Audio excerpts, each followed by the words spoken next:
नमस्कार दोस्तों, मेरा नाम राहुल। तो दोस्तों आप सबका फिर स्वागत है आरसीईटी की एक और महत्वपूर्ण क्लास के अंदर। जी हाँ दोस्तों, क्योंकि आज की इस क्लास के अंदर हम बात करने वाले हैं आरसीईटी के अति महत्वपूर्ण प्रश्न जो आपसे इस बार के एग्जाम के अंदर पूछा जा सकते हैं। तो बिना किसी देरी के वीडियो को स्टार्ट करता है। सबसे पहला जो क्वेश्चन है वो आपको अपने इसमें दिख रहा होगा। क्या बोला जा रहा है आपसे यहाँ पर बोला जा रहा है कि निम्नलिखित में से कौन सा एप्लीकेशन प्रोग्राम आमतौर पर पीडीएफ फाइलों को देखने में उपयोग किया जाता है। यानी कि इनमें से ऐसा कौन सा आपको यहाँ पर ऑप्शन दिया हुआ है जिसके माध्यम से आप जो किसी पीडीएफ फाइल को देख सकते हो। बात करें यहाँ पर ऑप्शन की, सबसे पहला ऑप्शन मिल रहा है वो आपको मिल रहा है डिवाइस ड्राइवर। उसके बाद में दिया हुआ है आपका पर अडोब रीडर। उसके बाद भी दिया हुआ है आपका पर कोर्टाना। उसके बाद दिया हुआ है आपका पर विंडोज डी फ्रेगमेंटर। दोस्तों मैं आपको बता दूं, इसका जो करेक्ट आंसर होगा वो होगा आपका पर अडोब रीडर। बहुत ज़्यादा सिंपल सा क्वेश्चन था एंड दोस्तों ऑप्शन जो बी होगा वो करेक्ट आंसर होगा। आई होप आपको क्वेश्चन आता भी होगा। ठीक है, बढ़ते हैं आपका अगले क्वेश्चन तरफ। अगला क्वेश्चन आपसे यहाँ पर क्या बोल रहा है, अगले क्वेश्चन तरफ आपसे यहाँ पर बोला जा रहा है कि आप कंप्यूटर में सोशल मीडिया का उपयोग खालिस्तान से कर सकते हैं। यानी कि अगर आपको यहाँ पर कंप्यूटर के अंदर सोशल मीडिया का यूज़ करना है तो दोस्तों किस हिसाब से, यानी कि किसके माध्यम से आप जो है यहाँ पर कंप्यूटर के अंदर सोशल मीडिया चला सकते हो, आपसे यहाँ पर बोला जा रहा है। सबको पता होगा कि सोशल मीडिया क्या होता है, इसको मेरे को लगता नहीं ज़्यादा एक्सप्लेनेशन की जरूरत है। दोस्तों बात करें यहाँ पर ऑप्शन की, सबसे पहला ऑप्शन मिल रहा है वो आपको मिल रहा है वर्ड, एक्सेल, पीपीटी। दोस्तों मैं आपको बता दूं, इनके माध्यम से आप जो है किसी भी डॉक्यूमेंट को तैयार करते हो, किसी भी प्रकार से यहाँ पर सोशल मीडिया नहीं चला सकते। इनके ऑप्शन जो ए है वो तो इनकरेक्ट है। उसके बाद दिया हुआ है आपका पर यूट्यूब, गूगल प्ले। उसके बाद दिया हुआ है आपका पर आउटलुक। दोस्तों मैं आपको बता दूं, यूट्यूब के माध्यम से आप सोशल मीडिया चला सकते हो, आउटलुक भी चला सकते हो। लेकिन दोस्तों गूगल प्ले तो क्या होता है, गूगल प्ले स्टोर के माध्यम से तो आप किसी भी सॉफ्टवेयर को या फिर किसी भी ऐप को क्या करते हो, इंस्टॉल करते हो। यानी कि ये इसका आंसर नहीं हो सकता। ऑप्शन बी भी इनकरेक्ट है। जबकि ऑप्शन सी के अंदर पढ़ोगे तो दोस्तों ऑप्शन सी के अंदर लिखा हुआ है फेसबुक, इंस्टाग्राम, गूगल प्लस। यानी कि ये तीनों किसके उदाहरण हैं, मैं आपको बता दूं ये तीनों जो है वो आपके यहाँ पर सोशल मीडिया के उदाहरण हैं। यानी कि इनके माध्यम से आप जो है अपने कंप्यूटर के अंदर क्या चला सकते हो, सोशल मीडिया चला सकते हो। इस बात को आप यहाँ पर याद रखो। यानी कि ऑप्शन के बारे में बात करें तो दूसरा ऑप्शन जो सी होगा वो करेक्ट आंसर होगा। ठीक है, बढ़ते हैं आपका अगले क्वेश्चन तरफ। अगला क्वेश्चन आपसे यहाँ पर क्या बोल रहा है, अगले क्वेश्चन तरफ आपसे यहाँ पर बोला जा रहा है कि अधिकांश वेब ब्राउजर के वेब पेज के यूआरएल को खालिस्तान पर प्रदर्शित करते हैं। यानी कि आपसे यहाँ पर बोल रहा है कि ये जो यूआरएल होता है ना, इस यूआरएल को आप जो है कौन से बार के अंदर प्रदर्शित करते हैं, आपसे यहाँ पर पूछा जा रहा है। दोस्तों ये जो क्वेश्चन है ना वो आप सबके लिए यहाँ पर इस बार स्टार मार्क वाला क्वेश्चन है, आपसे यहाँ पर पूछा जा सकता है। तो दोस्तों आप जो इस क्वेश्चन को यहाँ पर स्टार मार्क लगा के रखो या फिर अपनी कॉपी के अंदर रख लिख लो, आपसे यहाँ पर पूछा जा सकता है इस बार के एग्जाम के अंदर क्वेश्चन। दोस्तों बात करें यहाँ पर ऑप्शन के, सबसे पहला ऑप्शन मिल रहा है जो आपको मिल रहा है फॉर्मूला बार। उसके बाद में दिया हुआ है आपका पर एड्रेस बार। उसके बाद दिया हुआ है आपका पर स्टेटस बार। उसके बाद दिया हुआ है आपका पर टाइटल बार। मैं आपको बता दूँ इसके बाद इसका जो करेक्ट आंसर होगा ना वो होगा आपका पर एड्रेस बार। एड्रेस बार के अंदर आपका यहाँ पर यूआरएल क्या होता है, प्रदर्शित होता है। इस बात को आप यहाँ पर याद रखना। ठीक है, बढ़ता है आपका अगले क्वेश्चन तरफ। अगला क्वेश्चन आपसे यहाँ पर क्या बोल रहा है, अगले क्वेश्चन तरफ आपसे यहाँ पर बोला जा रहा है कि नीचे दी गई तालिका में सही विकल्प का आपको यहाँ पर चयन करना है। ठीक है, क्या करना है, चूज करना है कौन सा विकल्प आपको यहाँ पर सही है। दोस्तों सबसे पहली जो तालिका है वो आपके यहाँ पर ये वाली तालिका है और दूसरी जो तालिका है वो आपके यहाँ पर PQR वाली तालिका है। इस बात को आप यहाँ पर याद रखना। ठीक है, दोस्तों बात करें यहाँ पर सबसे पहला ऑप्शन क्या दे रखा है, वो आपको दे रखा है इनपुट डिवाइस और एक दे रखा है आउटपुट डिवाइस। मैं आपको सीधे ट्रिक बताता हूँ, किस प्रकार से याद रखोगे। आउटपुट डिवाइस के हमेशा जो आपका आउटपुट डिवाइस होता है ना, इनके पीछे नाम के पीछे हमेशा ER या OR आता है। क्या आता है, ER या OR आता है। लेकिन दोस्तों इसके अंदर एक अपवाद है। वो अपवाद क्या है कि इसके अंदर उसके नाम के पीछे तो ER आता है, लेकिन दोस्तों वो क्या आउटपुट डिवाइस ना होकर वो क्या होता है, इनपुट डिवाइस होता है। उसका नाम क्या है, उसका नाम है स्कैनर।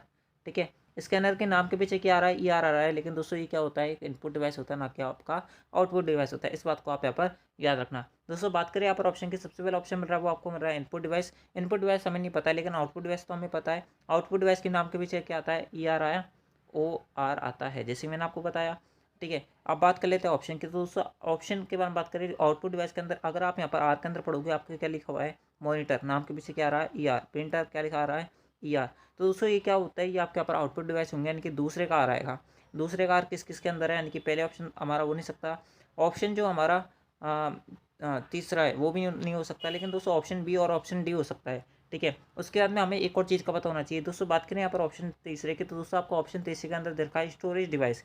क्या देखा है, स्टोरेज डिवाइस। आपको पता होगा कि स्टोरेज डिवाइस कौन सी होती है। स्टोरेज डिवाइस होती है आपके यहाँ पर हार्ड डिस्क ड्राइव, यानी कि हार्ड ड्राइव होती है कि नहीं होती, होती है। यानी कि तीसरे का कौन सा आएगा, क्यू आएगा। तीसरे का क्यू किसके अंदर है, ऑप्शन पहले के अंदर नहीं है, यानी कि ऑप्शन जो डी होगा ना वो हमारा इस क्वेश्चन करेक्ट आंसर होगा।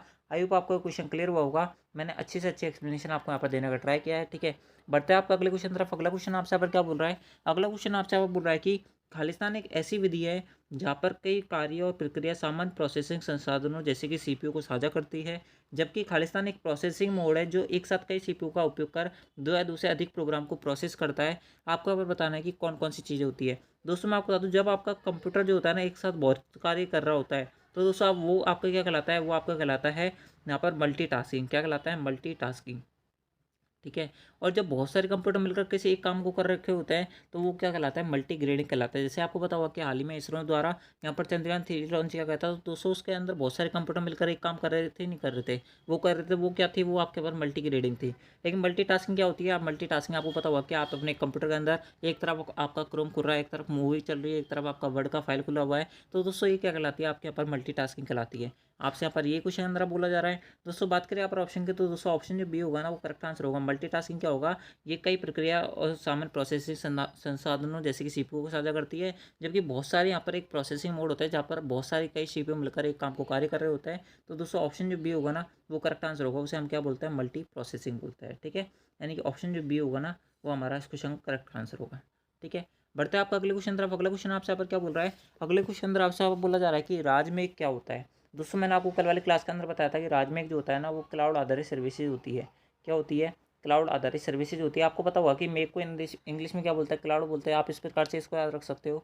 बात करें यहाँ पर ऑप्शन की, तो दोस्तों मैं आपको बता दूँ, आपका जो ऑप्शन सी होगा ना वो करेक्ट आंसर होगा। राजस्थान क्लाउड जो होगा वो इसका करेक्ट आंसर होगा। ठीक है, बढ़ते हैं आपका अगले क्वेश्चन तरफ। अगला क्वेश्चन आपसे यहाँ पर क्या बोल रहा है, अगले क्वेश्चन अंदर आपसे बोला जा रहा है कि खालिस्तान एक प्रोग्राम है जो कंप्यूटर से जुड़े डिवाइसों जैसे प्रिंटर, स्कैनर और CD रोम ड्राइव इत्यादि को चलाता है और नियंत्रित करता है।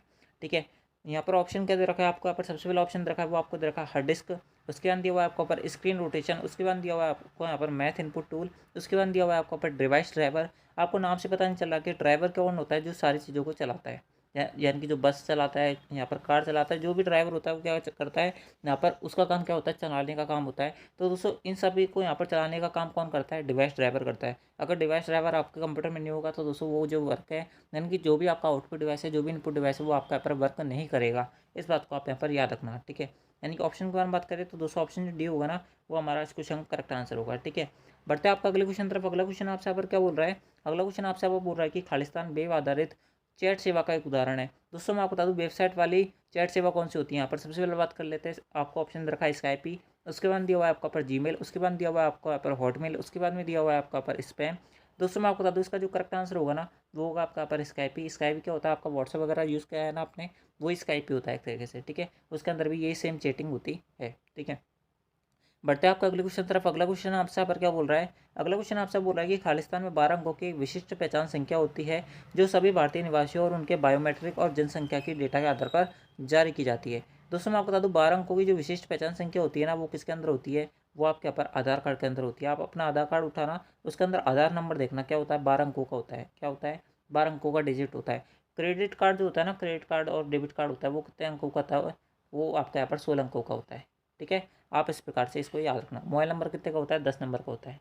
ठीक है, बात करें यहाँ पर ऑप्शन की, सबसे पहला ऑप्शन मिल रहा है वो आपको मिल रहा है यूआरएल, ये किसी प्रकार से आंसर नहीं होगा। आईपी, ये हमारा किसी प्रकार से आंसर नहीं होगा। आईपी की फुल क्या बताई थी कल मैंने, आप जो है यहाँ पर हमें बताओ। ठीक है, क्या होती है इसकी फुल इंटरनेट प्रोटोकॉल। ठीक है, मैंने आपको बता दिया, आप क्या बताओगे मेरे को, मैंने बता दिया आपको। ठीक है, बढ़ते हैं आपके यहाँ पर ऑप्शन के, तो दोस्तों मैं आपको बता दूँ ऑप्शन जो सी होगा ना वो करेक्ट आंसर होगा। पैन की फुल क्या होती है, परमानेंट अकाउंट नंबर। कौन सी वेबसाइट के अंदर में आती है, NSDL वेबसाइट के अंडर में आती है। ठीक है, बढ़ते हैं आपका अगले क्वेश्चन तरफ। अगला क्वेश्चन आपसे यहाँ पर क्या बोल रहा है, अगला क्वेश्चन आपसे यहाँ पर बोल रहा है कि IRCTC का फुल फॉर्म क्या होता है। दोस्तों मैं आपको बता दूँ IRCTC की जो फुल फॉर्म होती है ना, कल भी बताई थी मैंने आपको क्या होती है इसकी फुल फॉर्म। इसकी फुल फॉर्म होती है Indian railway catering and tourism corporation. क्या होती है, Indian railway catering and tourism corporation क्या होती है इसकी फुल फॉर्म होती है। आप इस बात को यहाँ पर याद रखें। दोस्तों बात करें यहाँ पर ऑप्शन की, सबसे पहला ऑप्शन मिल रहा है वो आपको मिल रहा है Indian railway catering and tourism corporation, यानी कि ऑप्शन जो ए होगा ना वही हमारा करेक्ट आंसर होगा। आगे हमें पढ़ने की जरूरत ही नहीं है। ठीक है, फुल फॉर्म के मामले में तो आपको आगे पढ़ने की जरूरत कभी भी पढ़नी नहीं चाहिए अगर आपको कंफर्म फुल फॉर्म पता है। ठीक है, बढ़ते हैं आपका अगले क्वेश्चन तरफ। अगला क्वेश्चन आपसे पर क्या बोल रहा है, अगला क्वेश्चन आपसे बोल रहा है कि निम्नलिखित में से कौन सा SSO का सिंगल साइन ऑन का उद्देश्य नहीं है। क्या बोल रहा है, नहीं है, नॉट पूछ रहा है। ठीक है, इस बात को आप यहाँ पर गौर करना। SSO क्या होता है, SSO क्या होती है, एक आईडी होती है। जब आप अपना गवर्नमेंट जॉब का फॉर्म अप्लाई करोगे ना तो उसके अंदर SSO आईडी आपके यहाँ पर लगती है। ठीक है, SSO का क्या होता है, एक व्यक्ति एक पहचान, इसकी एक पहचान होती है, बिल्कुल होती है। सेवा के वितरण और हलफनामे के लिए दस्तावेजों की आवश्यकता नहीं होती, यानी कि एक बार अगर आपने SSO में अपने डॉक्यूमेंट अपलोड कर दिए तो बार बार आपको डॉक्यूमेंट अपलोड करने की जरूरत नहीं होती। बाकी और जैसे और जो वेबसाइट्स होती है उनके अंदर जरूरत पड़ती है तो दोस्तों आप वहाँ पर परेशान होते हैं। इससे बढ़िया SSO के थ्रू ही आपको अपना फॉर्म भरना चाहिए, इस कारण से SSO आईडी बनाई गई है। उसके बाद दिया हुआ है आपको पर राज्य सरकार की विभिन्न डिजिटल सेवाओं तक पहुंचने के लिए एकल खिड़की इंटरफेस, यानी कि राजस्थान सरकार द्वारा जितनी भी आपके यहाँ पर गवर्नमेंट की यहाँ पर स्कीम चलाई जा रही है वहाँ पर आपको क्या मिलती है, उनकी इन्फॉर्मेशन मिलती रहती है। ये भी बिल्कुल सही बात है, यानी कि तीनों ऑप्शन सही है। तो बचा कौन सा ऑप्शन? ऑप्शन 4, यही हमारा इनकरेक्ट आंसर होगा। यानी कि इसमें क्या है? झोल है, यानी कि इनमें इसमें क्या है? यहाँ पर गड़बड़ी दी हुई है, ठीक है। यानी कि ऑप्शन जो 4 है वो करेक्ट आंसर है। हमें पढ़ने की जरूरत ही नहीं है ऑप्शन इसका आंसर, ठीक है। बढ़ता है आपका अगले क्वेश्चन तरफ। अगला क्वेश्चन आपसे पर क्या बोल रहा है? अगला क्वेश्चन आपसे पर बोल रहा है कि एमएस एक्सेल 2010 में शीट से सबसे बाई और की सेल का पता क्या होता है। यानी कि आपसे बोल रहा है कि जब आपके एमएस एक्सेल की जो ये शीट होती है ना, उसके अंदर सबसे पहले जो नंबर आता है, सबसे पहला जो आपकी सेल आती है उसका नंबर क्या होता है, आपसे बोला जा रहा है उसका एड्रेस क्या होता है।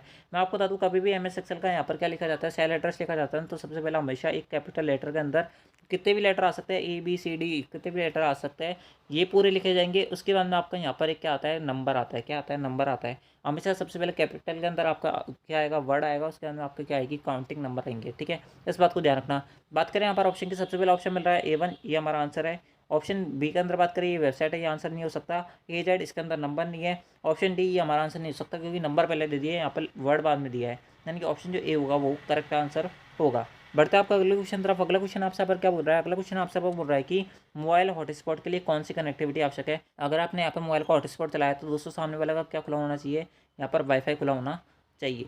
ये तो बिल्कुल फर्जी क्वेश्चन है, यानी कि ऑप्शन जो ए होगा करेक्ट आंसर होगा। वाईफाई की फुल फॉर्म आपको पता होगा, वायरलेस फिडेलिटी इसकी फुल फॉर्म होती है, ठीक है। बढ़ते आपका अगले क्वेश्चन तरफ। अगला क्वेश्चन आपसे पर क्या बोल रहा है? अगला क्वेश्चन आपसे आप बोल रहा है कि खालिस्तान मुक्त विश्वकोश यानी कि इंसाइक्लोपीडिया है। दोस्तों आपको एक क्वेश्चन डायरेक्ट याद रखना पड़ेगा। मुक्त इंसाइक्लोपीडिया जो होता है ना, वो आपका यहाँ पर विकीपीडिया होता है। कौन सा होता है?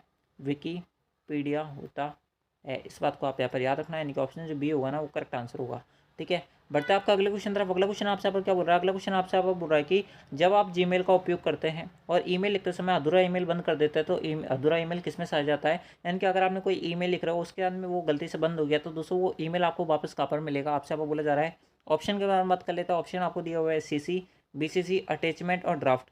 मैं आपको बता दूँ इसका जो करेक्ट आंसर होगा ना वो होगा आपका पर ड्राफ्ट। जिन भी भाई बहनों ने ऑप्शन डी दिया था उन सबका यहाँ पर करेक्ट है। आप सबके यहाँ पर कितने नंबर जुड़ने वाले हैं? 2 नंबर जुड़ने वाले, ठीक है। बढ़ता है आपका अगले क्वेश्चन तरफ। अगला क्वेश्चन आपसे पर क्या बोल रहा है? अगला क्वेश्चन आपसे बोल रहा है कि खालिस्तान आमतौर पर 3 अंकों वाला एक सुरक्षा कोड होता है जो क्रेडिट कार्ड के पीछे प्रिंट होता है। दोस्तों मैंने आपको बताया था कि क्रेडिट कार्ड के पीछे पूछ लिया जाए, डेबिट कार्ड के पीछे पूछ लिया जाए, ये पीछे 3 अंकों का जो नंबर होता है इसे हम क्या बोलते हैं? CVV नंबर बोलते हैं। इसकी फुल फॉर्म में मैंने आपको बता रखी है, इसकी फुल फॉर्म क्या होती है? इसकी फुल फॉर्म होती है कार्ड वैल्यू वेरिफिकेशन। ऑप्शन के बारे में बात कर लेते हैं। ऑप्शन जो डी होगा ना वो हमारा इस क्वेश्चन का करेक्ट आंसर है। OTP की फुल फॉर्म क्या होती है? 1 टाइम पासवर्ड, ठीक है। आप लिख लेना, मैंने बोल दिया है, ठीक है। बढ़ते हैं आपका अगले क्वेश्चन तरफ। अगला क्वेश्चन आपसे पर क्या बोल रहा है? अगला क्वेश्चन आपसे बोल रहा है कि निम्नलिखित में से कौन सा मोबाइल वॉलेट का उदाहरण नहीं है। यानी कि जैसे पेटीएम आप यूज़ करते हो ना, तो पेटीएम की तरह कौन सा आपका यहाँ पर ऑप्शन नहीं दिया हुआ है। दोस्तों SBI बड़ी आपके मोबाइल वॉलेट का उदाहरण होता है, भीम भी होता है, पेटीएम भी होता है, क्रेडिट कार्ड नहीं होता। क्रेडिट कार्ड के थ्रू आप ऑनलाइन पेमेंट कर सकते हो, लेकिन क्रेडिट कार्ड जो होता है एक मोबाइल वॉलेट का उदाहरण किसी प्रकार से नहीं होता। यानी कि ऑप्शन जो डी है वो एक खोट है, यानी कि ऑप्शन जो डी है इसके अंदर ही यहाँ पर क्या है? दिक्कत है, यानी कि ऑप्शन डी जो है वो करेक्ट आंसर है, ठीक है। बढ़ते आपका अगले क्वेश्चन तरफ। अगला क्वेश्चन आपसे पर क्या बोल रहा है? अगला क्वेश्चन आपसे बोल रहा है कि MS वर्ड 2010 में कट या कॉपी टेक्स्ट एक अस्थायी भंडारण क्षेत्र पर संग्रहित होता है जिसे हम खालिस्तान कहते हैं। यानी कि अगर आपने देखा होगा कि आप जैसे कोई भी वर्ड है इसको आप यहाँ पर कट करोगे, कट करने के बाद में ये कट कहाँ पर सेव होता है, कौन सी मेमोरी के अंदर जाके सेव होता है, वही आपसे यहाँ पर बोला जा रहा है। तो उसके बाद में पेस्ट कर देते हो आप, तो ये जो आपका बीच का जो इसने यहाँ पर जिस मेमोरी के अंदर सेव हुआ ना उस मेमोरी को क्या बोला जाता है, आपसे यहाँ पर ये बोला जा रहा है। दोस्तों बात कर लेते हैं ऑप्शन के। आपको यहाँ पर ऑप्शन दे रखे हैं, तो आपको दे रखा है होम टेप जो कि हमारा इनकरेक्ट होगा, रिबन आपको होगा नहीं, मैक्रो आपको होगा नहीं, यानी कि क्लिप बोर्ड जो होगा ना वो हमारा इस क्वेश्चन का करेक्ट आंसर होगा, ठीक है। बढ़ता है आपका अगले क्वेश्चन तरफ। अगला क्वेश्चन आपसे यहाँ पर क्या बोल रहा है? अगला क्वेश्चन आपसे बोल रहा है कि टाइम्स न्यू रोमन क्या होता है। दोस्तों मैंने आपको 1000 बार बताया कि टाइम्स न्यू रोमन आपसे पूछ लिया जाए, नारद पूछ लिया जाए, एरियल पूछ लिया जाए, कैलिबरी आपसे यहाँ पर पूछ लिया जाए, ये सारे क्या होता है? ये आपके यहाँ पर फॉन्ट होता है। क्या होता है? फॉन्ट होता है, यानी कि ऑप्शन जो ए हुआ ना वो हमारा इस क्वेश्चन का करेक्ट आंसर होगा, ठीक है। बढ़िया बड़ा घटिया सा क्वेश्चन था, ठीक है। बढ़ता है आपका अगले क्वेश्चन तरफ। अगला क्वेश्चन आपसे यहाँ पर क्या बोल रहा है? अगला क्वेश्चन आपसे यहाँ पर बोल रहा है कि यदि आप स्लाइड शो के दौरान काले रिक्त स्लाइड बनाना चाहते हो तो कीबोर्ड में कौन से दबाना पड़ेगा, यानी कि कीबोर्ड में कौन सी कुंजी आपको यहाँ पर दबानी पड़ेगी, प्रेस करनी पड़ेगी, आपसे यहाँ पर बोला जा रहा है। दोस्तों बात कर लेते हैं ऑप्शन के। आपको यहाँ पर सबसे पहला ऑप्शन दरकार वो आपको दरकार है बी कुंजी, उसके बाद दिया हुआ है आपको पर W कुंजी, उसके बाद दिया हुआ है आपको पर Ctrl+B, उसके बाद दिया हुआ है आपको पर इनमें से कोई नहीं। मैं आपको बता दूँ इसका जो करेक्ट आंसर होगा ना वो होगा आपका पर बी कुंजी। कौन सी होगी? बी कुंजी, B4 ब्लैंक। क्या आएगी? B4 blank. आप इस प्रकार से आप यहाँ पर याद रखना, यानी कि ऑप्शन जो ए है ना हमारा इस क्वेश्चन का करेक्ट आंसर है, ठीक है। दोस्तों मैं अगला क्वेश्चन बताऊं इससे पहले अगर आपने किसी भी ने अब तक वीडियो को लाइक नहीं किया ना मेरे भाई, तो वीडियो को लाइक जरूर कर दे, ठीक है। क्योंकि आप सबके लिए यहाँ पर इतनी मेहनत की जा रही है, सबसे अच्छी PDF आपको देखने को मिल रही होंगी, उसके बाद में सबसे अच्छा सोल्यूशन हम आपको बता रहे हैं, सारे एक्सप्लेनेशन दे रहे हैं ताकि आपका एक सिंगल क्वेश्चन न छूटे। मेरा तो मानना ये है कि आप सब भाई बहनों के यहाँ पर 90% अबव बने, ताकि पता चले VMOU वालों को कि हम जो है बहुत अच्छे टीचर से यहाँ पर पढ़ के आ रहे हैं। ठीक है, तो दोस्तों अगर आपने अब तक वीडियो को लाइक किया तो वीडियो को लाइक कर देना, एक वो क्वेश्चन आपका यहाँ पर नहीं छूटेगा, इस बात की मेरी गारंटी है। ठीक है, बढ़ता है आपका अगले क्वेश्चन तरफ। अगला क्वेश्चन आपसे यहाँ पर क्या बोल रहा है, अगला क्वेश्चन आपसे बोल रहा है कि MS एक्सेल 2010 में निम्नलिखित विकल्प चयनित सेल को एक बड़ी सेल में परिवर्तित करता है और नए सेल की सामग्री को सेंटर में लाता है। यानी कि आपके पास ये मान लो कि MS एक्सेल की एक सीट है। ठीक है, इन सीट के अंदर बहुत बड़ा डेटा है। अगर आप इस चाहते हो कि बहुत सारी ये वाली जो दोनों सेल है ये भी इसके अंदर मर्ज हो जाए, उसके बाद में ये जो डेटा है वो क्या आ जाए, सेंटर में आ जाए, तो दोस्तों इसके लिए आपको कौन से फीचर का इस्तेमाल करना पड़ेगा, आपसे बोला जा रहा है। बात कर लेते हैं ऑप्शन की। सबसे पहले ऑप्शन मिल रहा है वो आपको मिल रहा है रैप सेल, इसका इनकरेक्ट होगा। रीनेम इसका आंसर नहीं होगा। लेकिन दोस्तों बात करें यहाँ पर ऑप्शन सी के, ऑप्शन सी के अंदर लिखा हुआ है मर्ज एंड सेंटर, जो कि हमारा इस क्वेश्चन का करेक्ट आंसर होगा। ठीक है, बढ़ लेते हैं आपके अगले क्वेश्चन तरफ। अगला क्वेश्चन आपसे पर क्या बोल रहा है, अगला क्वेश्चन आपसे बोला जा रहा है कि MS एक्सेल 2010 में यदि आप केवल उन पंक्तियों को प्रदर्शित करना चाहते हैं जिनमें उन क्षेत्रों का डेटा है जिन्होंने 70 से अधिक अंक हासिल किए, तो फिर आप खाली स्थान का उपयोग करेंगे। यानी कि अगर आपके पास MS एक्सेल के अंदर बहुत बड़ी शीट है, उसके अंदर आप यहाँ पर केवल ये छांटना चाहते हैं कि 70+ के बच्चों के नंबर आए, अगर आपको ये छांटना है तो दोस्तों आपको कौन से फीचर का इस्तेमाल करना पड़ेगा, आपसे यहाँ पर ये बोला जा रहा है। कौन से फीचर का इस्तेमाल करोगे दोस्तों, आपको यहाँ पर सबसे पहले फिल्टरिंग का इस्तेमाल करना पड़ेगा। किसका इस्तेमाल करना पड़ेगा, फिल्टर का इस्तेमाल करना पड़ेगा। ठीक है, बहुत सारे भाई बहनों को ये नहीं पता है कि फ़िल्टर का शॉर्टकट क्या होता है। आप जो कमेंट बॉक्स में बताओ, फ़िल्टर की शॉर्टकट की कुंजी जो है ना, वही आपका आज का क्वेश्चन है कि फ़िल्टर की शॉर्टकट की क्या होती है, आप जो कमेंट बॉक्स में हमें बताओ। ठीक है, बढ़ लेते हैं आपके अगले क्वेश्चन तरफ। अगला क्वेश्चन आपसे यहाँ पर क्या बोल रहा है, अगला क्वेश्चन आपसे यहाँ पर बोल रहा है कि एक्सेल 2003, एक्सेल 2007 और एक्सेल 2010 की फाइल के एक्सटेंशन क्रम में से है। यानी कि इन सब के आपको एक्सटेंशन बताना है। दोस्तों मैं आपको बता दूँ, एक्सेल 2010 की जो फाइल होती है ना, इसके एक्सटेंशन के नाम के पीछे हमेशा क्या आता है, एक्स आता है। चाहे किसी की फाइल उठा लो, वर्ड की उठा लो, डॉक्यूमेंट की उठा लो, PPT की उठा लो, और क्या बोलता है एक्सेस की उठा लो, इन सब के नाम के पीछे क्या आता है, एक्स आता है। 2007 और 2003 की फाइलों के पीछे नाम के पीछे एक्स नहीं आता। अब बात कर लेते हैं ऑप्शन की, तो दोस्तों ऑप्शन सी आपका यहाँ पर होगा नहीं, क्योंकि इसके नाम के पीछे एक्स आ गया तो ये होगा नहीं। DOC तो आपके डॉक्यूमेंट की फाइल का एक्सटेंशन होता है, ये हमारा आंसर हो नहीं सकता। ऑप्शन ए के अंदर बात करें तो इसके अंदर एक्स आ गया तो ये भी आंसर नहीं होगा। यानी कि ऑप्शन जो डी होगा ना, वो हमारा इस क्वेश्चन करेक्ट आंसर होगा। XLS जो होता है ना, आपको पता होगा कि किसका एक्सटेंशन होता है, ये आपके यहाँ पर एक्सेल का क्या होता है, एक्सटेंशन होता है। और 2010 के फाइल का नाम आते ही इसका क्या नाम हो जाएगा, .XLSX हो जाएगा। ठीक है, ये इसका एक्सटेंशन हो जाएगा। बिल्कुल सीधा सा क्वेश्चन है। ठीक है, यानी कि ऑप्शन जो डी हो जाएगा ना, वो हमारा इस क्वेश्चन का करेक्ट आंसर होगा। बढ़ लेते हैं आपके अगले क्वेश्चन तरफ। अगला क्वेश्चन आपसे यहाँ पर क्या बोल रहा है, अगला क्वेश्चन आपसे बोल रहा है कि निम्नलिखित हमले अटैक में हमलावर ट्रैफिक या डेटा भेजने में के लिए कई कंप्यूटर का उपयोग करता है और कंप्यूटर को क्या कर देता है, दी बाहर कर देता है, यानी कि हैंग कर देता है, तो सिस्टम काम करना बंद कर देता है। कौन सा अटैक कहलाता है, अटैक कहलाता है वो कौन सा, डिनाइल ऑफ सर्विस अटैक। कौन सा अटैक कहलाता है, डिनाइल ऑफ सर्विस अटैक कहलाता है। यानी कि ऑप्शन जो बी होगा ना, वो हमारा इस क्वेश्चन का करेक्ट आंसर होगा। बढ़ लेते हैं आपके अगले क्वेश्चन तरफ। अगला क्वेश्चन आपसे पर क्या बोल रहा है, अगले क्वेश्चन अंदर आपसे बोला जा रहा है कि निम्नलिखित में से कौन सा अपराध, यानी कि कौन सा साइबर अपराध और इलेक्ट्रॉनिक कॉमर्स से निपटने वाला प्राथमिक कानून है। यानी कि अगर आप यहाँ पर किसी भी साइबर क्राइम के अंडर में आ गए, यानी कि कोई भी आपसे यहाँ पर ऑनलाइन धोखाधड़ी हो गई, तो दूसरा आप यहाँ पर कौन से अपराध के तहत, यानी कि कौन से कोर्ट के अंदर आपको जाना पड़ेगा, किस यहाँ पर अपराध के तहत, यानी कि ITC की कौन सी, IT की कौन सी धारा के तहत जो है आपका यहाँ पर जो केस है वो रजिस्टर होता है, फायर होता है। ठीक है, आपसे आपको बोला जा रहा है। दोस्तों मैं आपको बता दूँ, IT की जो धारा लगती है वो आपकी लगती है इंडियन IT एक्ट 2000। कौन सा लगता है, इंडियन IT एक्ट 2000 के तहत आपका जो केस है वो क्या किया जाता है, दर्ज किया जाता है, उसके बाद में उस पर कार्रवाई की जाती है। इस बात को ध्यान रखना है। यानी इंडियन इन्फॉर्मेशन टेक्नोलॉजी एक्ट 2000 जो होगा वो उसका करेक्ट आंसर होगा। इन्फॉर्मेशन टेक्नोलॉजी क्या होती है, इसकी फुल फॉर्म होती है। यानी कि ऑप्शन जो ए है वो करेक्ट आंसर है। इस बात को आप यहाँ पर याद रखिए। ठीक है, बढ़ लेते हैं आपके अगले क्वेश्चन तरफ। अगला क्वेश्चन आपसे यहाँ पर क्या बोल रहा है, अगला क्वेश्चन आपसे यहाँ पर बोल रहा है कि माइक्रोसॉफ्ट विंडोज़ में सिस्टम रिस्टोर सुविधा क्यों बनाई जाती है। नाम से क्या पता चल रहा है, रिस्टोर, यानी कि अगर आपका कोई बैकअप में उड़ गया फाइल तो उसको वापस ले सकते हो, इसलिए आपका सिस्टम रिस्टोर पॉइंट बनाए जाते हैं। ठीक है, अब बात कर लेते हैं ऑप्शन ए की। ऑप्शन ए के अंदर क्या दे रखा है, वो आपको दे रखा है कि यह उपयोगकर्ता को अलग अलग रिसीवर के लिए एक ही मेल लिखने का अनुमति देता है। मेल से तो किसी प्रकार संबंधित नहीं है, यानी कि ऑप्शन तो पहला हो नहीं सकता। ऑप्शन बी के अंदर बात कर लेते हैं, आपको यहाँ पर दिया हुआ है कि यह उपयोगकर्ता को अपने कंप्यूटर की स्थिति के समय के पिछले बिंदु पर वापस लाने की अनुमति देता है, जिसका उपयोग सिस्टम की खराबी अन्य समस्याओं से उबरने के लिए किया जाता है। यानी ऑप्शन जो बी होगा ना, वो करेक्ट आंसर होगा। अगर आपकी कोई फाइल डिलीट हो जाती है तो उसे वापस लाने में इसका क्या किया जाता है, यहाँ पर उपयोग लाया जाता है।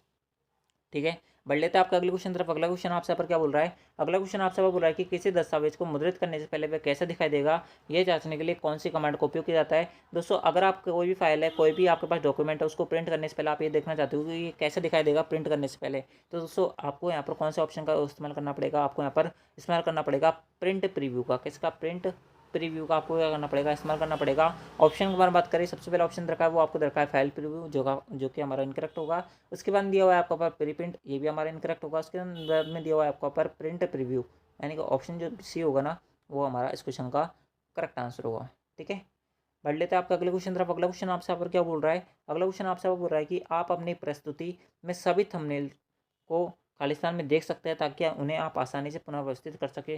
दोस्तों आपसे यहाँ पर क्या बोला जा रहा है, आपसे आप बोला जा रहा है कि थंबनेल को आप देख सके। किस प्रकार से होता है मैं आपको बता दूँ।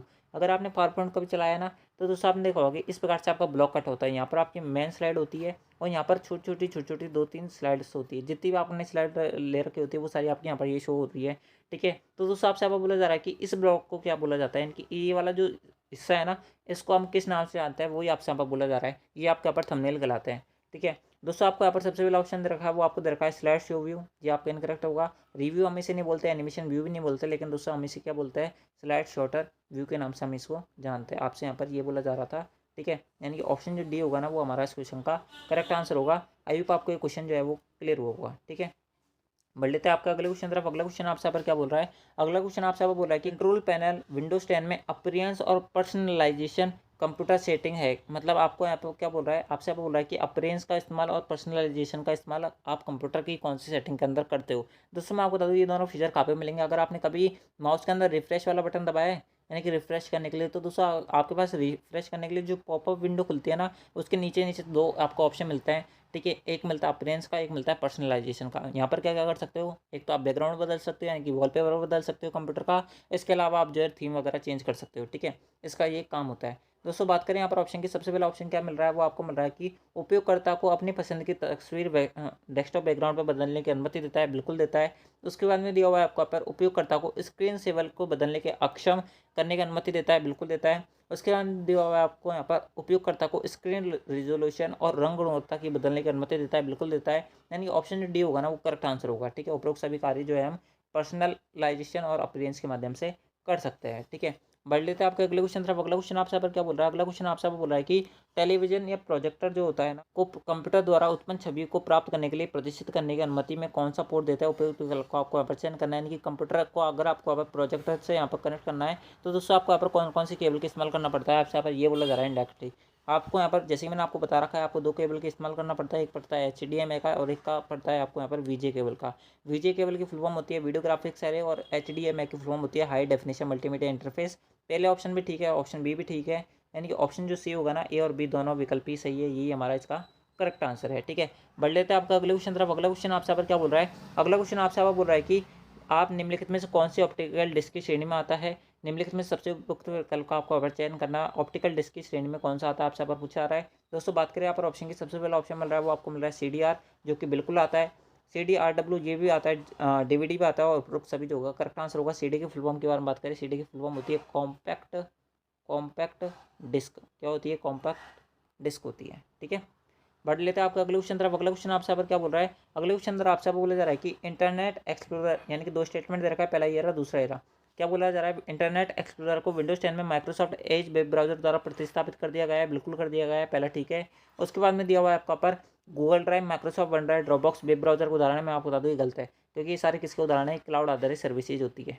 ठीक है, यानी कि दूसरा गलत है, पहला सही है, पहला सही है, दूसरा गलत है। ऑप्शन के बारे में बात कर लेते हैं, पहला और दूसरा दोनों सही गलत है, दोनों गलत है, ये भी ठीक है, ये भी गलत है। मतलब यानी कि पहला सही दूसरा गलत है, यानी कि ऑप्शन जो सी होगा ना वो हमारा इस क्वेश्चन का करेक्ट आंसर होगा। ठीक है, बढ़ लेते हैं आपका अगले क्वेश्चन तरफ। अगला क्वेश्चन आपसे पर क्या बोल रहा है, अगला क्वेश्चन आपसे बोल रहा है कि MS वर्ड 2010 में स्ट्राइक थ्रू फॉन्ट का प्रभाव क्या होता है। स्ट्राइक थ्रू क्या होता है, अगर जैसे कि मेरा नाम राहुल है, क्या है राहुल है, अगर मैं इसके बीच में से एक लाइन खींचना चाहता हूँ तो ये कौन सा फॉन्ट कहलाता है, ये आपका यहाँ पर स्ट्राइक थ्रू फॉन्ट कहलाता है। यानी कि पार्ट के मध्य से क्या खींच देता है, एक लाइन खींच देता है, इसका ये काम होता है। ठीक है, ऑप्शन की बात करें, यहाँ पर क्या ऑप्शन रखा है वो आपको रखा है, ये चयनित पार्ट के ऊपर रेखा खींचता है, नहीं ये बिल्कुल बीच में रेखा खींचता है, बिल्कुल खींचता है। इनका ऑप्शन जो बी है ना वो करेक्ट आंसर है। नीचे जो खींचता है उसको अंडरलाइन बोलते हैं। ठीक है, यानी कि ऑप्शन जो बी होगा ना वो करेक्ट आंसर होगा। ठीक है, बढ़ते हैं आपका अगले क्वेश्चन तरफ। अगला क्वेश्चन आपसे पर क्या बोल रहा है, अगला क्वेश्चन आपसे बोल रहा है कि निम्नलिखित में से किसकी भंडारण क्षमता सबसे कम है। दोस्तों भंडारण क्षमता सबसे पहले यहाँ पर बात करें, सबसे पहला ऑप्शन रखा है वो आपको रखा है फ्लॉपी डिस्क, उसके बाद दिया हुआ है आपका पर CVD, उसके बाद दिया हुआ है आपका पर DVD, उसके बाद दिया हुआ हार्ड डिस्क की सबसे ज़्यादा, DVD की उसके बाद में CD की और ज़्यादा, CD की और कम होती है और फ्लॉपी डिस्क की क्या होती है सबसे कम होती है। शायद इसमें 1 से 2 GB तक की क्या होती है यहाँ पर स्टेरॉइड होती है, ठीक है। इस बात को ध्यान रखना, कंफर्म जो है मैं आपको यहाँ पर डाटा बता दूंगा, ठीक है, अगली क्लास में। अगला क्वेश्चन आपसे यहाँ पर क्या बोल रहा है, अगला क्वेश्चन आपसे बोल रहा है कि आप एंड्रॉइड फ़ोन में एक ऐप को खालिस्तान द्वारा इंस्टॉल और अनइंस्टॉल कर सकते हैं। इससे ज़्यादा इजी क्वेश्चन क्या होगा, आप जो कमेंट बॉक्स में बताओ, ठीक है। ये आपको यहाँ पर ऑप्शन दे रखा है, आपको यहाँ पर इसका आंसर बताना है। तो दोस्तों आज की इस क्लास के अंदर बस इतना ही। आई होप आपको ये क्लास पसंद आई होगी, सारे क्वेश्चन समझ में बैठे होंगे। तो दोस्तों अगर आपको वीडियो पसंद आए ना तो वीडियो को लाइक कर देना, चैनल को सब्सक्राइब जो कर लेना। एंड दोस्तों बात करें यहाँ पर पीडीएफ की, तो पीडीएफ जो है आपको टेलीग्राम चैनल से देखने को मिल जाएगी, आपको इसके अंदर कोई दिक्कत नहीं आने वाली है। तो दोस्तों अगर आपने टेलीग्राम चैनल को ज्वाइन नहीं किया तो उसको ज्वाइन कर लेना। तो आज की इस क्लास के अंदर बस इतना ही, मिलता है आपकी नेक्स्ट RSIT वाली क्लास के अंदर। जब तक ले जय हिंद, जय भारत, जय हिंदुस्तान। एंड दोस्तों अगर आपने पहले वाली क्लास नहीं देखी तो उनको देख लेना, इसी चैनल की प्लेलिस्ट आपको यहाँ पर बनी मिल जाएगी, जहाँ से आप जो है अब तक की जितनी भी हमने क्लासें अपलोड कर रखी है उनको देख सकते हो और अपनी तैयारी को यहाँ पर क्या कर सकते हो, मजबूत कर सकते हो, ठीक है। तो दोस्तों अगर आपने उनको नहीं देखा है तो उनको देख लेना। आज की इस क्लास के अंदर बस इतना ही, मिलता है आपकी नेक्स्ट RSIT वाली क्लास के अंदर। जब तक ले जय हिंद, जय भारत, जय Hindustan. Thanks for watching, thank you.